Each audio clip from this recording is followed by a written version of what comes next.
Bom dia, graça e paz. Estamos aqui mais um domingo, de escola bíblica, de poder estudarmos agora os últimos capítulos, os dois últimos capítulos da carta de Paulo aos Gálatas. E hoje nós vamos encerrar esse estudo da Epístola de Paulo aos Gálatas, Hoje é o nosso último domingo. Então, antes de começarmos, nós vamos, como sempre, fazer a nossa oração. Oremos. Senhor Deus e Pai, graças te dou, ó Deus, por mais um dia. Graças dou a ti, ó Deus amado, porque não seríamos nada sem o teu Espírito Santo. Pai amado, em nome do Senhor Jesus, nós te pedimos que o Senhor venha estar conosco, venha nos orientar, nos encher do teu Espírito, nos mostrar, ó Deus, qual é a sua boa, perfeita e agradável vontade. Deus querido, em nome do Senhor Jesus, eu te peço, ó Deus, abre o nosso entendimento para a tua palavra. Deus querido, que a sua semente, a semente da tua palavra venha estar em nossos corações para germinar e Deus, e dar bons frutos, ó Pai. Em nome do Senhor Jesus, ó Deus, que nós possamos, ó Deus, aprender mais de Ti e praticar, Senhor Deus, para a honra e glória do Teu nome. Em nome do Senhor Jesus, eu te peço e te agradeço. Amém. Então, o resumo que nós temos aqui hoje, que já foi enviado para vocês, é o resumo da Epístola do Apóstolo Paulo aos Gálatas. Nós vamos falar hoje do capítulo 5 e 6. No capítulo 5 e 6, Paulo defende a liberdade cristã no Espírito. Então, até o capítulo 4, Paulo defendeu muito o apostolado dele, defendeu a doutrina do Evangelho, E agora ele vai, no último versículo do capítulo 4 da carta aos Gálatas, Paulo descreve a posição do cristão. Então, ele falava muito sobre a liberdade cristã. Então, Paulo colocou até no último versículo do capítulo 4, Paulo colocou a posição do cristão. É livre. Você é livre. Você é livre pela graça de Deus, você é justificado pela fé em Jesus Cristo. Então, e no versículo do capítulo 5, no primeiro versículo do capítulo 5, o apóstolo se refere à sua vida prática. Então, até o capítulo 4, Paulo, ele se referia muito à parte, ele defendia muito a parte do apostolado dele, a autoridade apostólica dele, e também o Evangelho. Agora ele vai defender a liberdade cristã no Espírito. Ele vai nos ensinar, ele vai ensinar agora a prática. A partir do versículo 5, ele vai nos ensinar a prática. O cristão, antes ele ensinou que o cristão era livre pela graça de Deus, pelo favor imerecido de Deus, através da justificação, pela fé em Jesus Cristo. E agora no capítulo 5 e 6, ele vai nos ensinar o que é praticar, ensinar o cristão como deve viver como um homem livre. Então, primeiro ele falou que era livre e agora ele vai ensinar de como você viver sendo um homem livre, Como um homem livre. Então, no capítulo 5, vamos lá. No versículo 1, diz assim, capítulo 5, versículo 1 da carta de Paulo aos Gálatas. Foi para a liberdade que Cristo nos libertou. Portanto, permaneçam firmes e não se deixem submeter novamente a um jugo de escravidão. Aqui temos uma boa ilustração da diferença entre a lei e a graça. A lei diria, se você trabalhar para ganhar a liberdade, então você será livre. Mas a graça diz, você foi liberto, você foi libertado pelo imenso preço de morte de Jesus Cristo. Em gratidão para com ele, você deve permanecer firme na liberdade com que Cristo libertou. A lei manda, mas não capacita. A graça fornece o que a lei requer. Em seguida, pelo poder do Espírito Santo, ele capacita o homem a levar uma vida que condiz com sua posição, a sua posição de homem livre, e depois o recompensa por tê-lo feito.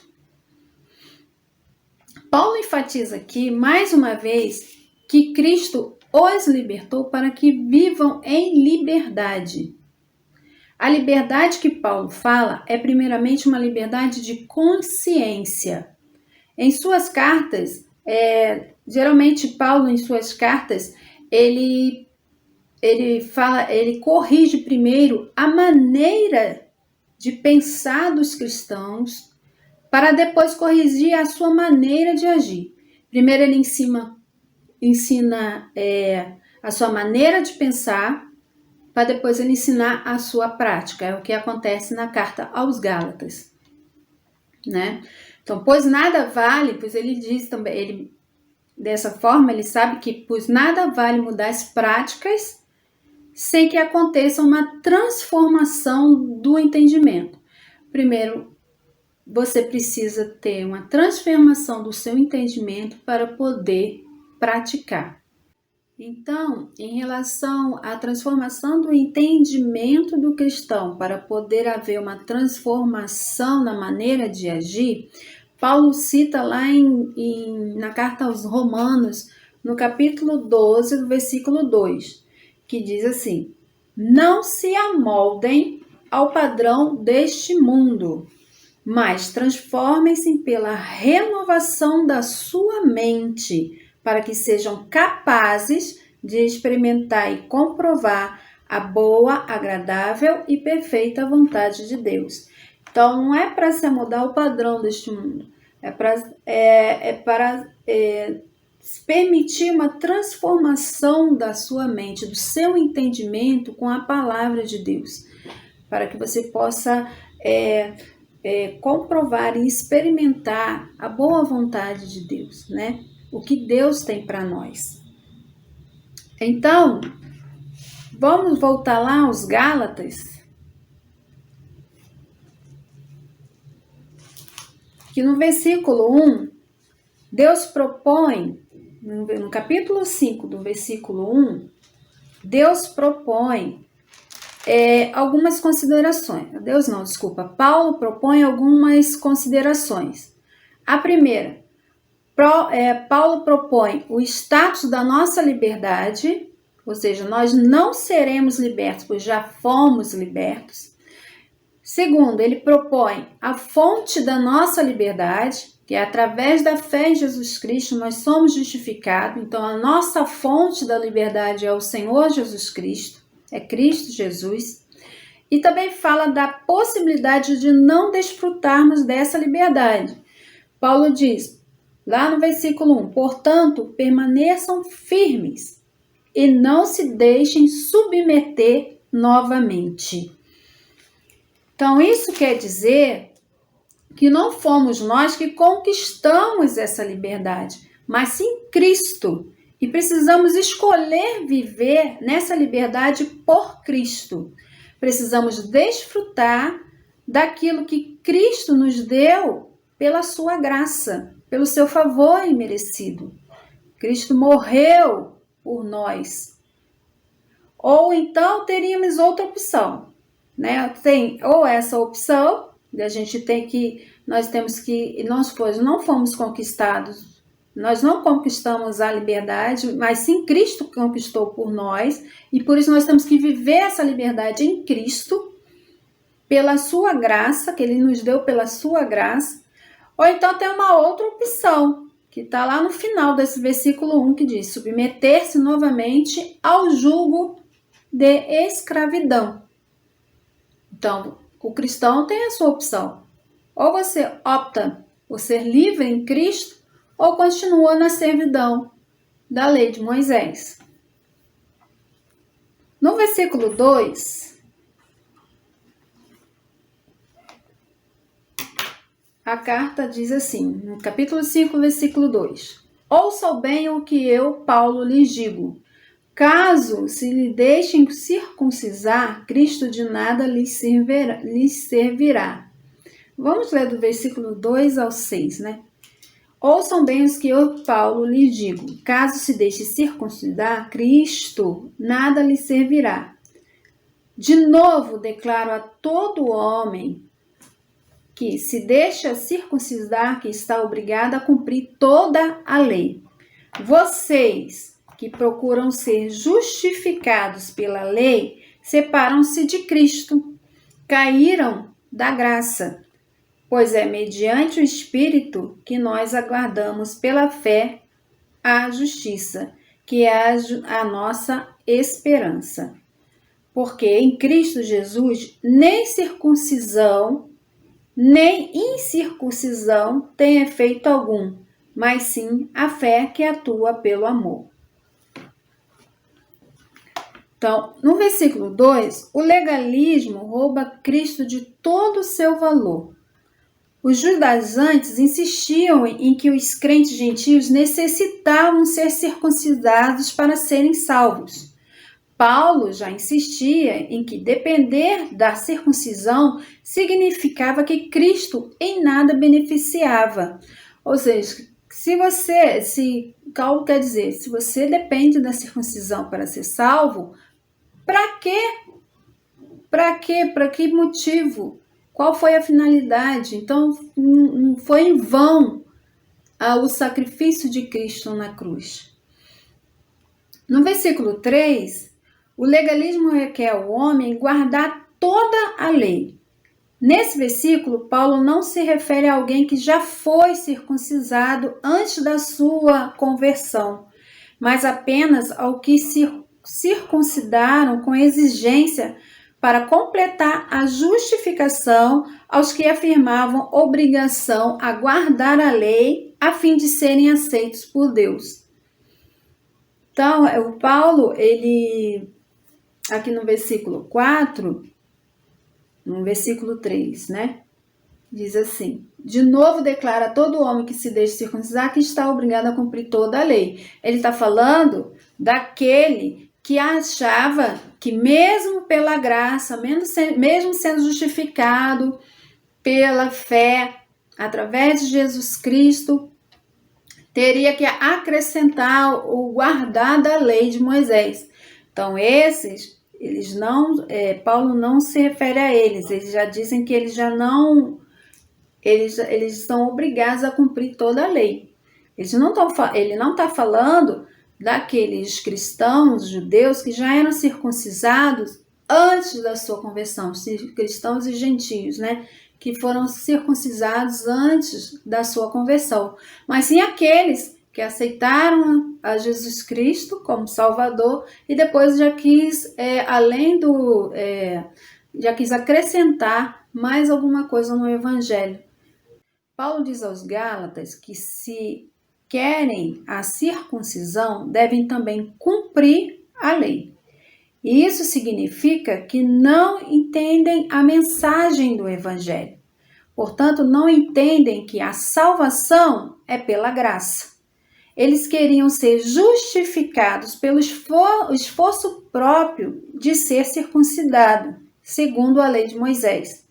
Mas em Romanos, capítulo 3, 20, diz: portanto, ninguém será declarado justo diante dele, baseando-se na obediência da lei, pois é mediante a lei que nos tornamos plenamente cientes do pecado.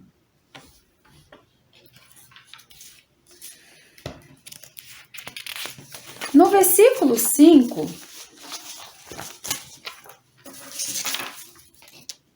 capítulo 5, do versículo 5, diz assim: Pois é mediante o Espírito que nós aguardamos pela fé a justiça, que é a nossa esperança. Paulo diz que a vida pelo Espírito é a vida na fé. E a vida que é vivida pela fé aguarda a justiça derramada sobre nós por Cristo. E aguardamos com esperança. No grego, a palavra esperança quer dizer certeza, é uma expectativa confiante. Então, Paulo diz que quando nós vivemos uma vida pela fé, nós somos justificados em Cristo Jesus. E nós temos a esperança, nós aguardamos com esperança, com certeza, a nossa salvação. No versículo 6, diz assim: porque em Cristo Jesus nem circuncisão, nem incircuncisão tem efeito algum, mas sim a fé que atua pelo amor. Vocês, versículo 7, vocês corriam bem. Quem os impediu de continuar obedecendo a verdade? Então, no versículo 6, Paulo afirma que quanto à pessoa que está em Cristo, a circuncisão em nada melhora e a incircuncisão não a faz pior. O que Deus procura num cristão é a fé que atua pelo amor, que é induzida pelo amor e não pela lei. No versículo 7, os Gálatas haviam começado bem a vida cristã. Lá no início, Paulo até fala, mas alguém os impediu. Eram os judaizantes, os legalistas, os falsos mestres, os falsos apóstolos.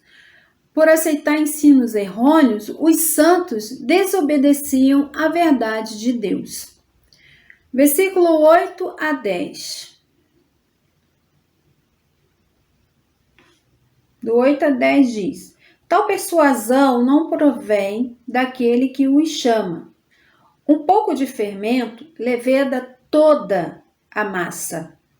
Estou convencido no Senhor de que vocês não pensarão de nenhum outro modo. Aquele que os perturba, seja quem for, sofrerá a condenação.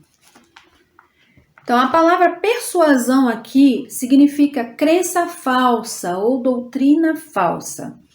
Assim, a crença de que a circuncisão e o guardar da lei deviam ser adicionados à fé de Cristo não vem de Deus. Então, isso aí que está dizendo do evangelho diferente, né? Daquele outro evangelho que não vem de Deus. O legalismo conduz a males cada vez maiores. O fermento nas escrituras, a palavra fermento nas escrituras é símbolo comum para o mal. Nesse caso, Paulo refere-se à má doutrina dos judaizantes. A tendência natural do fermento é afetar a massa com que está em contato. O legalismo é totalmente contagioso. Havendo uma igreja com 2 ou 3 pessoas com doutrina errada, se não houver uma disciplina, se não houver um cuidado, estas pessoas com essas disciplinas errôneas vão ganhar mais seguidores. Paulo diz que o legalismo perturba o fim de tudo. E isso é a condenação. Isso traz a condenação. Versículo 11 e 12.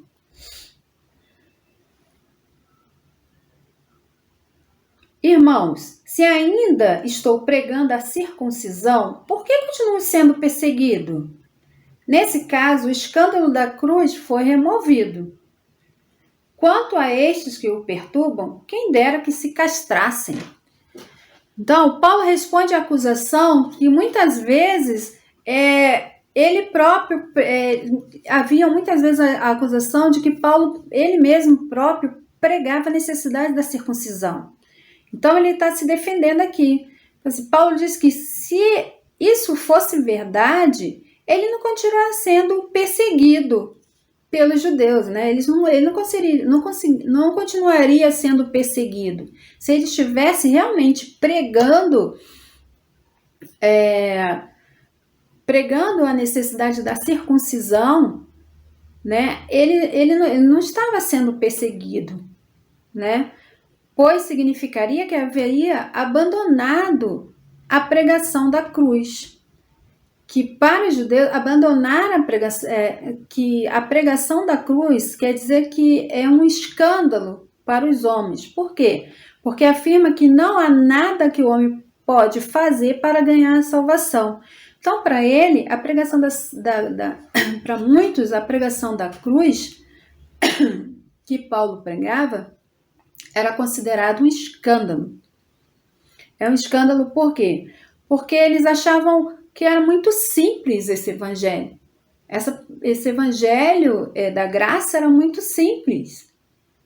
Recebia tudo sem nenhum esforço humano. Ele achava tudo muito simples.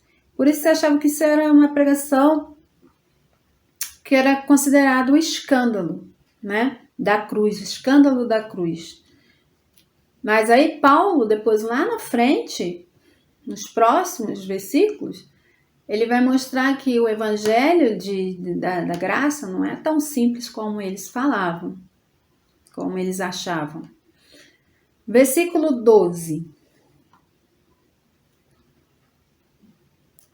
Quanto a esses que o perturba, quem dera que se castrasse.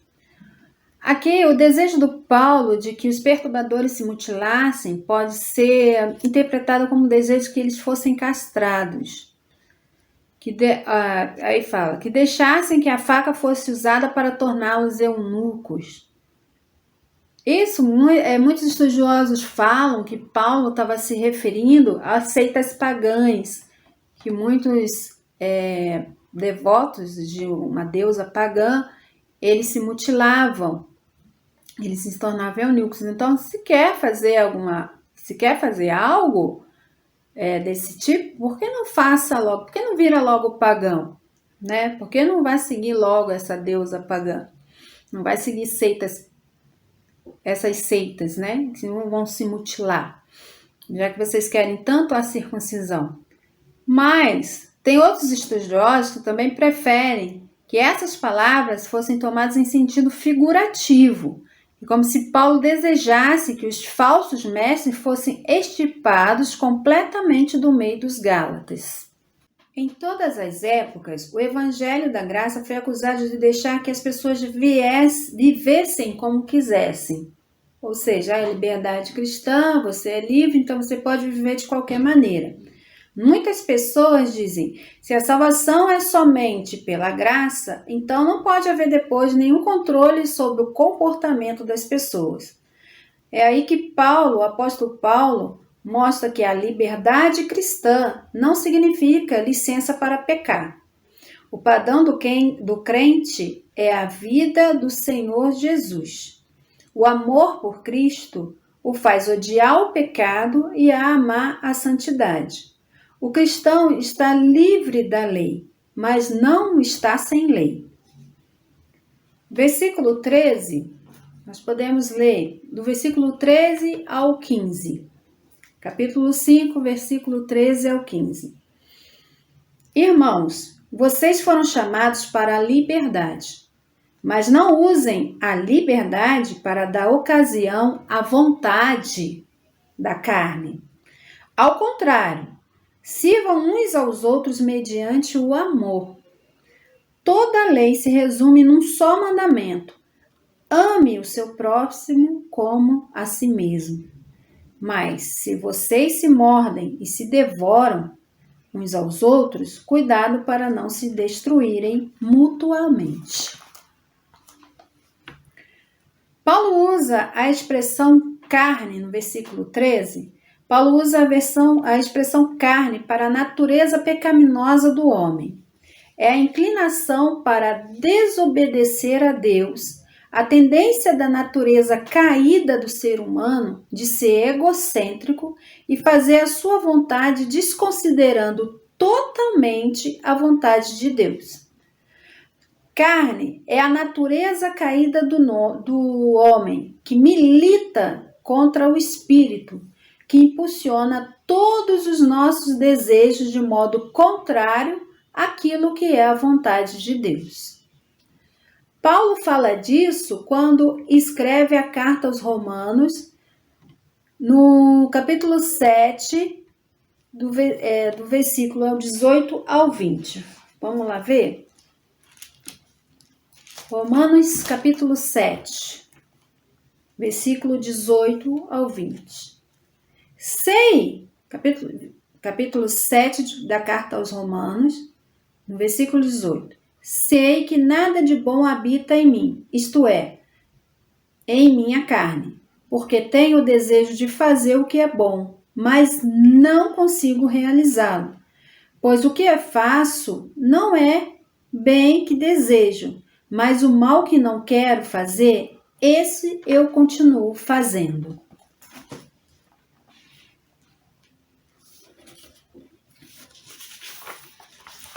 No versículo 14 e 15, apesar da inclinação legalista, eles estavam tendo problemas de comunhão. Que Paulo fala assim, no 14 e 15. Toda lei se resume num só mandamento. Ame o seu próximo como a si mesmo. Mas, se vocês se mordem e se devoram uns aos outros, cuidado para não se destruírem mutuamente. Então, apesar da inclinação legalista, apesar deles falarem muito sobre a circuncisão, sobre a lei, eles estavam tendo problemas de comunhão também, enquanto promoviam obedecer à lei. Na verdade, se esqueceram do essencial, que era o amor ao próximo como a si mesmo. Versículo 16. Por isso digo, vivam pelo Espírito e de modo nenhum satisfarão os desejos da carne. 17. Pois a carne deseja o que é contrário ao Espírito, e o Espírito o que é contrário à carne. Eles estão em conflito um com o outro, de modo que vocês não fazem o que desejam. É o que Paulo falou lá em Romanos, que a gente leu, né? Em Romanos 7, né? Do 18 ao 20. Então, ele está falando aqui o que a gente leu lá. Então, o espírito e a carne estão em constante conflito. Em vez de remover a velha natureza, Deus deu-nos seu espírito para habitar em nós. O espírito de Deus e a nossa carne está constantemente em conflito. E isso continuará até o dia em que Deus nos levará para si. O que o cristão precisa fazer é ceder ao Espírito de Deus. Os que são guiados pelo Espírito não estão debaixo da lei.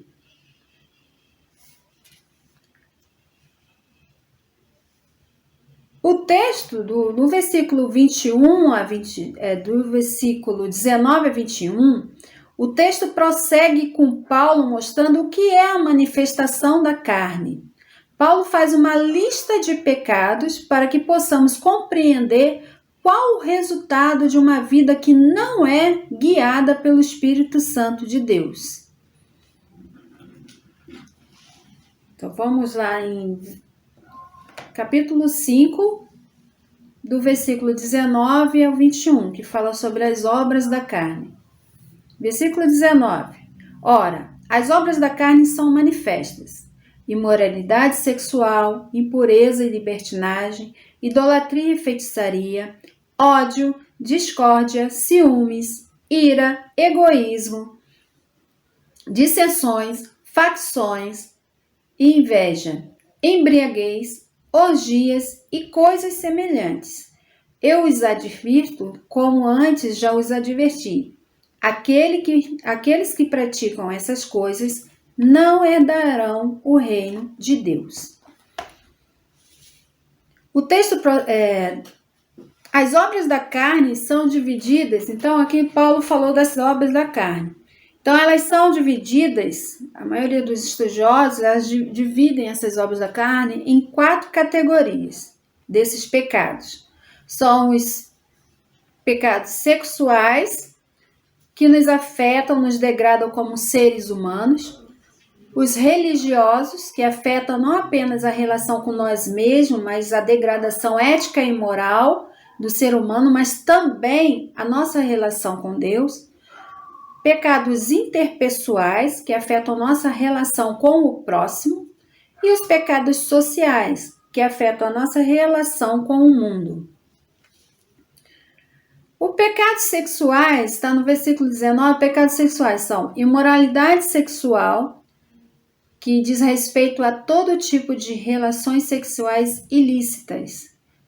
Fornicação, que são relações sexuais antes do casamento. Adultério, infidelidade no relacionamento matrimonial e prostituição.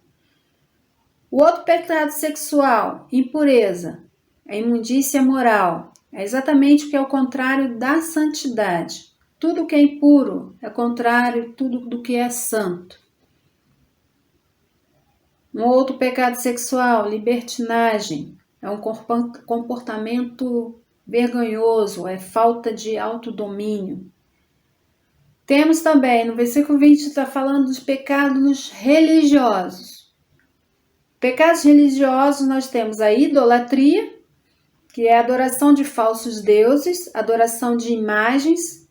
Também pode-se dizer que é a adoração à avareza, porque também é uma referência à adoração a Mamon, o deus do dinheiro, que está em Mateus 6, 24. Então, nós temos, já falamos dos pecados sexuais e temos também os pecados religiosos. Os religiosos são a idolatria, que é a adoração de falsos deuses, adoração de imagens, adoração à avareza, que é uma referência à adoração a Mamon, que é o deus do dinheiro, que está em Mateus 6, 24. E também outro pecado religioso é a feitiçaria, são bruxarias, e a palavra grega está relacionada também com drogas, farmaqueia. Devido ao fato de serem usadas na prática de feitiçaria, a palavra veio a significar comunicação com os espíritos malignos ou a prática de encantamento. Pecados interpessoais, que são ódio, que é a motivação interna desejando o mal de alguém, discórdia, competição, rivalidade, ciúmes, desejar o que o outro tem ou o que o outro é, ira, explosões ardentes de cólera, egoísmo, ambições egoístas em tentar ser o número 1 à custa de outrem, é viver uma relação visando no benefício próprio, no benefício para si mesmo.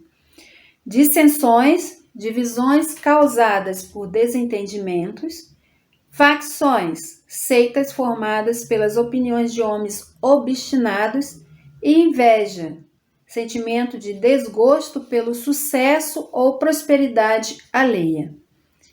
Nós temos também os pecados sociais. Finalizando com os pecados sociais, temos a embriaguez, a bebedice, que se permitir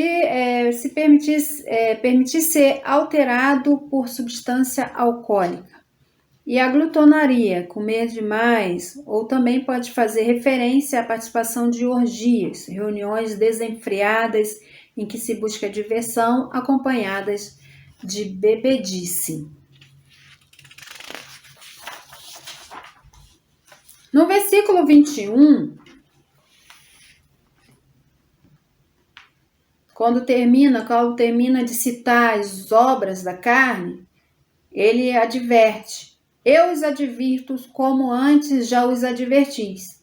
Aqueles que praticam essas coisas não herdarão o reino de Deus. Mais uma vez, Paulo avisa aos leitores que os que tais coisas praticam não herdarão o reino de Deus. Paulo quer dizer que aqueles que transformam qualquer item dessa lista de obras da carne, das obras da carne, no seu estilo de vida, não herdarão o reino de Deus. A questão não é tropeçarmos no pecado. A questão é transformarmos as obras da carne em um estilo de vida. Pessoas que vivem debaixo do domínio da carne, que estão dominados por esses pecados, mostram que não encontram uma vida pelo Espírito. Como sabemos se esta pessoa está de fato vivendo pelo Espírito? Então, como podemos saber isso? Nós podemos, o fruto do Espírito, ele se manifesta e é claramente expresso por Paulo a partir do versículo 22, quando ele já começa a falar do fruto do Espírito. Então, o fruto do Espírito gerado em nós não é uma obra que emerge de nossas atitudes, mas é Deus em nós para se manifestar através de nós. Então, é isso que Paulo vai mostrar, o fruto do Espírito e as suas qualidades, as suas virtudes. Está lá no versículo 22, vamos lá. Capítulo 5, versículo 22. Mas o fruto do Espírito, ele já falou anteriormente sobre as obras da carne. Agora ele continua. Mas o fruto do Espírito é amor, alegria, paz, paciência, amabilidade, bondade, fidelidade, mansidão e domínio próprio. Contra essas coisas não há lei. Os que pertencem a Cristo Jesus crucificaram a carne com as suas paixões e os seus desejos. Se vivemos pelo Espírito, andemos também pelo Espírito. Não sejamos presunçosos, provocando uns aos outros e tendo inveja um dos outros. É muito significativo que o apóstolo Paulo diferencie obras da carne e fruto do Espírito. Obras são realizadas por esforço humano. Fruto é produzido quando o ramo permanece na videira. Nós podemos ver isso lá em João 15, 5. Observe que a palavra fruto está no singular e não no plural como a palavra obras. O Espírito Santo produz uma só qualidade de fruto, quer dizer, semelhança com Cristo. As virtudes alistadas descrevem a vida do Filho de Deus, a vida de Jesus Cristo. Por exemplo, o amor, o primeiro fruto que é citado. Amor é o que Deus é e o que devemos ser. É descrito de maneira maravilhosa em 1 Coríntios 13. Depois vocês dão uma lida nas referências que eu vou citar. Então, o amor é o que Deus é, o que devemos ser. É descrito de maneira maravilhosa em 1 Coríntios capítulo 13 e demonstrado na sua plenitude na cruz do Calvário. Jesus mostrou o amor incondicional, Deus mostrou o amor incondicional através da cruz. Alegria. No Senhor é contentamento e satisfação com Deus e com a sua maneira de lidar com o homem. Cristo a manifestou em João 4, capítulo 4, versículo 34. Paz. Pode incluir a paz de Deus, assim como as relações harmoniosas entre cristãos. Para ver a paz na vida do Redentor, deve-se olhar para Lucas, capítulo 22, no versículo 25.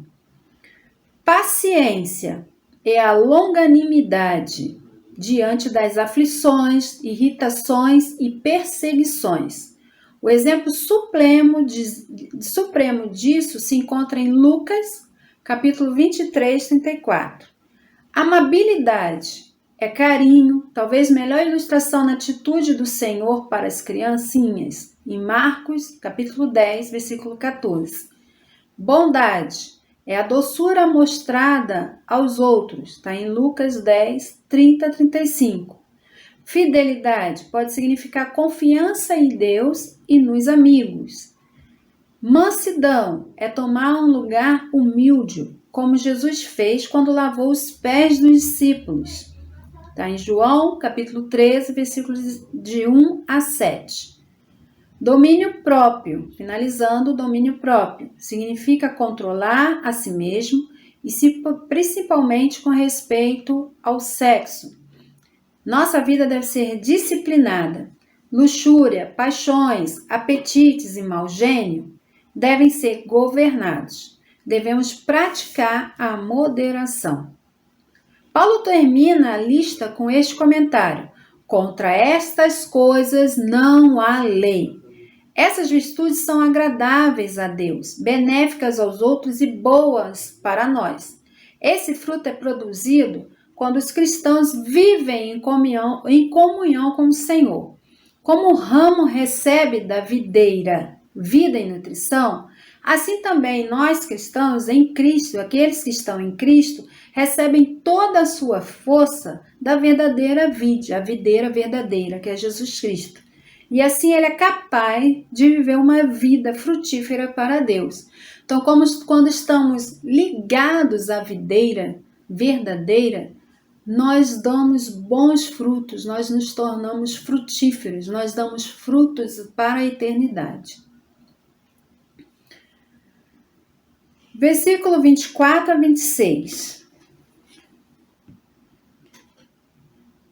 Os que pertencem a Cristo Jesus crucificaram a carne com as suas passões e os seus desejos.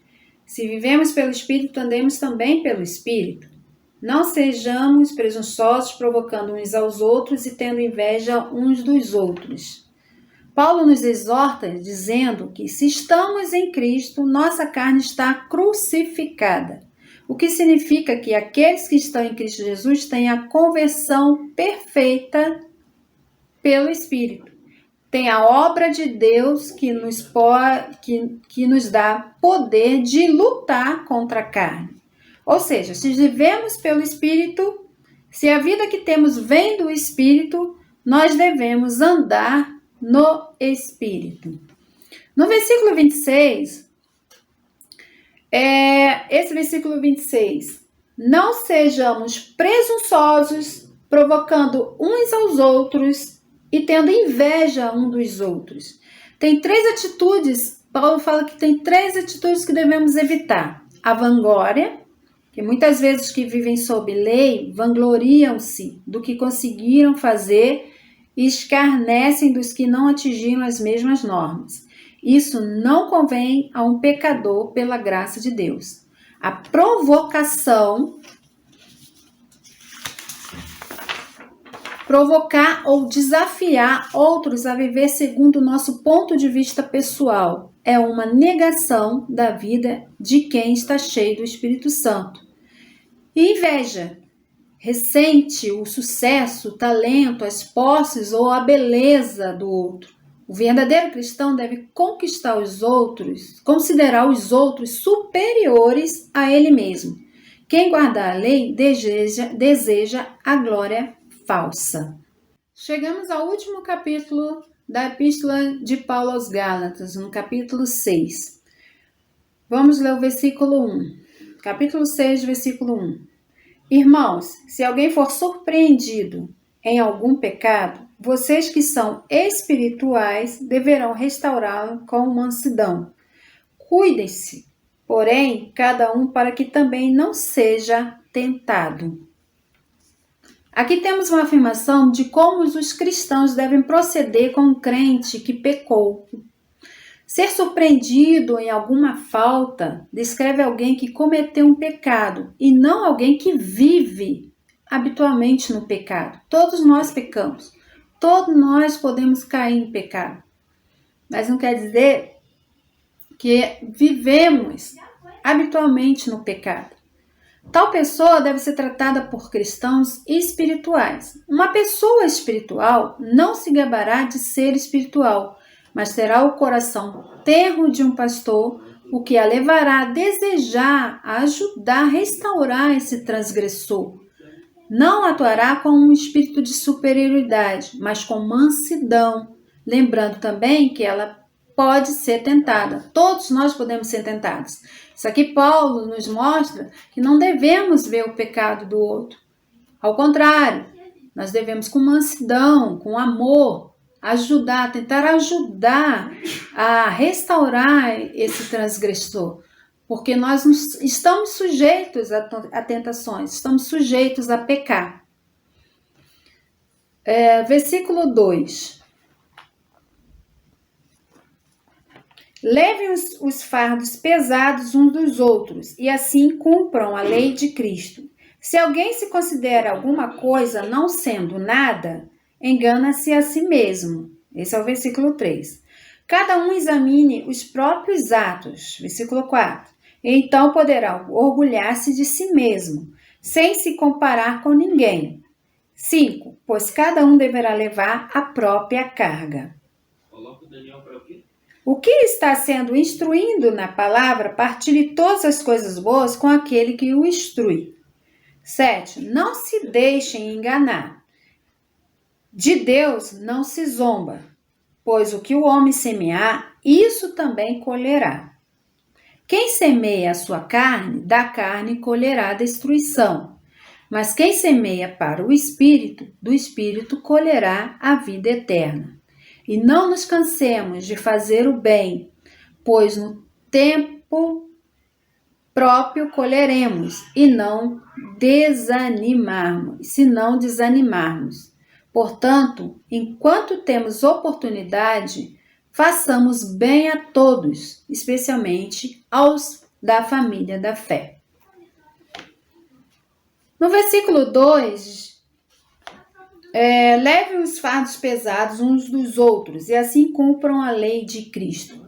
A palavra cargas aqui se refere a falhas, a tentações, a provocações.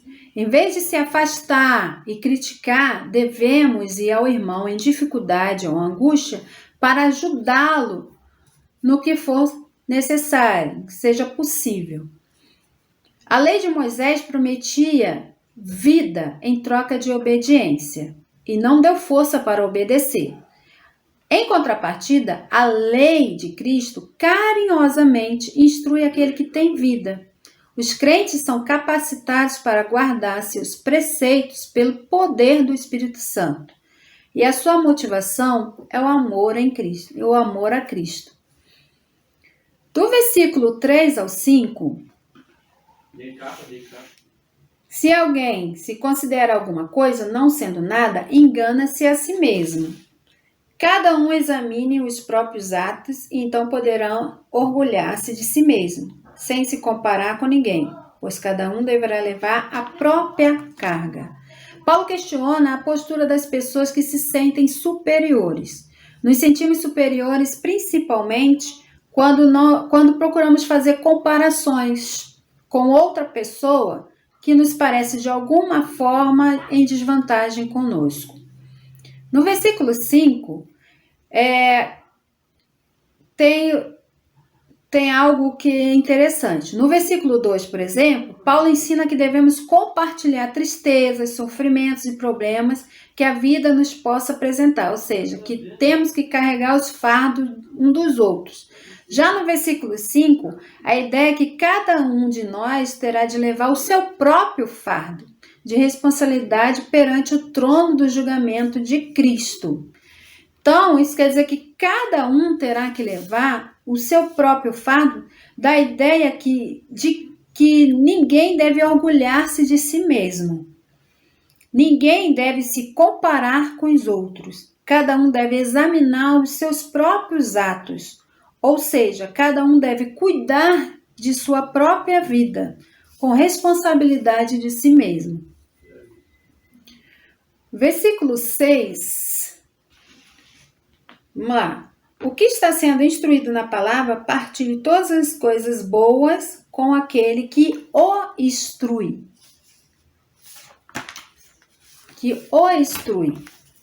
Os cristãos são responsáveis pelo sustento dos seus mestres cristãos.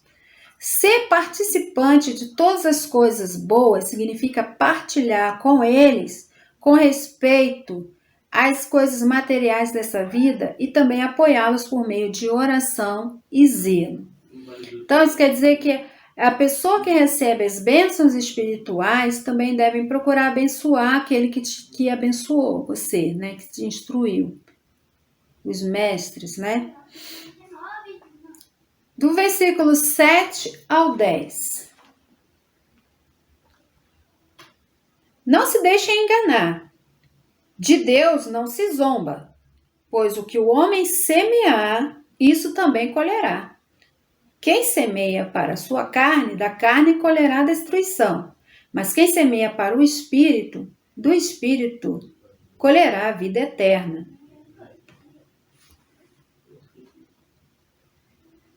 E não nos cansemos de fazer o bem, pois no tempo próprio colheremos se não desanimarmos. Portanto, enquanto temos a oportunidade, façamos o bem a todos, especialmente aos da família da fé. Embora os outros possam não notar nossa negligência com relação aos servos de Deus, o próprio Deus, nosso próprio Deus, vê e dá a ceifa de acordo com a nossa fidelidade. Devemos semear e esperar a colheita. Então, Paulo aqui fala da lei da semeadura. Quem semeia para a carne, ou seja, quem obedece os impulsos carnais e se deixa dominar, vai colher destruição. Então, quem semeia aquelas obras da carne, vai semear destruição. Quem semeia para o Espírito, colherá a vida eterna. Quem semeia o fruto do Espírito, as qualidades dos frutos do Espírito, colherá a vida eterna. Quem semeia para o Espírito desfruta da vida eterna, aqui e agora, em sentido que outros cristãos desconhecem. E depois, ao chegar ao lar celestial, colherão galardões, resultado da sua fidelidade. No versículo 10, eles falam sobre família da fé, né? Fala assim, portanto, enquanto temos oportunidade, façamos o bem a todos, especialmente aos da família da fé. Então, a família da fé inclui todos os salvos, independente de denominações. Também a nossa bondade não deve ser limitada apenas aos crentes, embora eles devam ser o objeto especial da nossa caridade. Ou seja, sim, os filhos da fé nós damos uma atenção especial, mas também isso não quer dizer que limita somente aos crentes. A nossa bondade deve se estender a todos. John Wesley expressou esse pensamento de maneira muito sucinta. Enquanto puder, faça todo o bem possível, de todas as maneiras, a todos a seu alcance. Então, tá bem resumido, né? Bem claro o que nós devemos fazer. Versículo 11 e 12. Vejam com que letras grandes estou lhes escrevendo de próprio punho. Os que desejam causar boa impressão exteriormente, tentando obrigá-los a se circuncidarem, agem desse modo apenas para não serem perseguidos por causa da cruz de Cristo. Muitos estudiosos sugerem que as letras grandes podiam indicar que Paulo sofria com problemas de visão. Os judaizantes queriam ostentar-se na carne a fim de juntar um grande número de seguidores. Conseguiram esse fato por insistir na circuncisão. Paulo percebeu a falta de sinceridade nesses falsos líderes e os acusa de procurar evitar a perseguição por causa da cruz de Cristo. A cruz representa a condenação da carne e seus esforços para agradar a Deus. Significa a separação de tudo que é mal. E é por isso que muitos odeiam a mensagem gloriosa da cruz e perseguem os que a pregam. Versículo 13 e 14. Nem mesmo os que são circuncidados cumprem a lei. Querem, no entanto, que vocês sejam circuncidados a fim de se gloriarem no corpo de vocês. Quanto a mim, que eu jamais me glorie, a não ser na cruz de nosso Senhor Jesus Cristo, por meio da qual o mundo foi crucificado para mim e eu para o mundo. Então, os legalistas não tinham interesse em guardar a lei. Eles queriam se circuncisar, né? Mas eles mesmos não guardavam a lei. O que desejavam era um método fácil de conquistar convertidos a fim de poderem se gloriar na lista comprida de seguidores. Então, eles queriam se gloriar com o que eles conquistavam, né? Com os cristãos que eles conquistavam. Paulo não se gloriava na carne dos homens, mas na cruz do nosso Senhor Jesus Cristo. Naquela cruz, o mundo morreu para Paulo e Paulo para o mundo. Quando uma pessoa é salva, o mundo diz adeus àquela pessoa e ela diz adeus para o mundo. Ela é inútil para o mundo. Quando ela se salva, ela não quer mais, ela se torna inútil para o mundo, porque já não tem interesse nos seus prazeres passageiros. O mundo perdeu sua atração para ela porque achou alguém que a satisfaça plenamente, que é Cristo Jesus. Por isso, a cruz é uma grande linha divisória entre o mundo e o Filho de Deus. No versículo 15,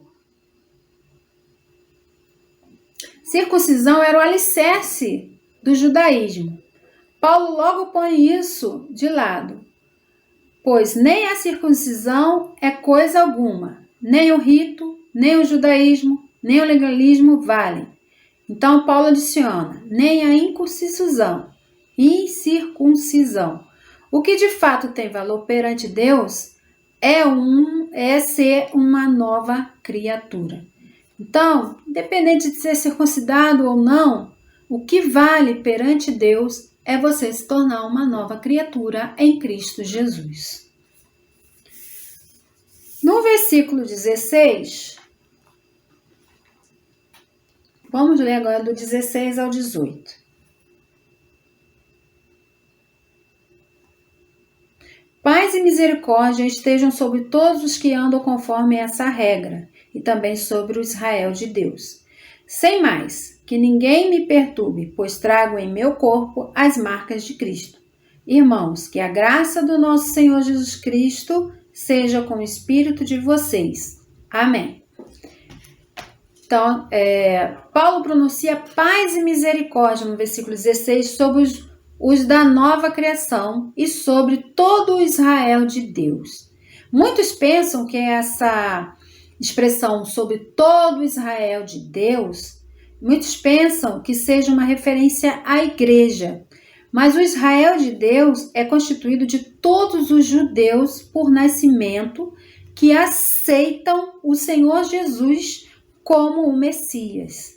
Não houve paz e misericórdia para aqueles que andam sob a lei, mas ambas são porção, a paz e a misericórdia são porção do que fazem parte da nova criação. Quando você se torna uma nova criatura, você recebe essa porção, a paz e a misericórdia de Deus. No versículo 17, Paulo, que uma vez havia sido escravo do pecado, ele diz assim, uma vez que eu já tinha sido escravo do pecado, eu fui liberto da sua escravidão pelo Senhor Jesus, e agora é escravo voluntário dele. Então, Paulo não é mais escravo do pecado, ele é escravo de Jesus, ele é escravo voluntário de Jesus. Então, visto que os escravos da antiguidade traziam no corpo as marcas do seu dono no corpo, assim também Paulo diz que ele traz em si as marcas de Jesus. Jesus é o seu dono. Quais eram essas marcas? Eram as cicatrizes recebidas das mãos dos seus perseguidores. Agora ele diz, que ninguém peça que eu seja devolvido ao velho dono. Não me fale na circuncisão, a marca da minha antiga escravidão sobre a lei. Então ele fala, olha, não, eu não vou voltar para o meu antigo dono. Eu não vou ter a marca da minha antiga escravidão sobre a lei. Agora eu trago no meu corpo as marcas do meu Senhor Jesus Cristo. E finalizando, lá no versículo 18: Irmãos, que a graça de nosso Senhor Jesus Cristo seja com o espírito de vocês. Amém. O apóstolo está pronto para se despedir dos Gálatas, mas eles sentem a necessidade de acrescentar a palavra graça. Graça, favor imerecido. A graça que tanto caracteriza essa epístola. Graça e não lei. Foi o tema com que começou lá no capítulo 1. E há de ser a palavra com que Paulo começou com a palavra graça e ele vai terminar, ele faz questão de terminar com essa palavra graça. A graça do nosso Senhor Jesus Cristo seja com o vosso espírito. Amém. E assim ele se despede. E assim nós terminamos o nosso estudo da Epístola de Paulo aos Gálatas, essa carta maravilhosa que nós aprendemos tanto com Paulo, de como devemos viver livre, na liberdade cristã. Deus abençoe a todos, um bom culto e uma boa semana.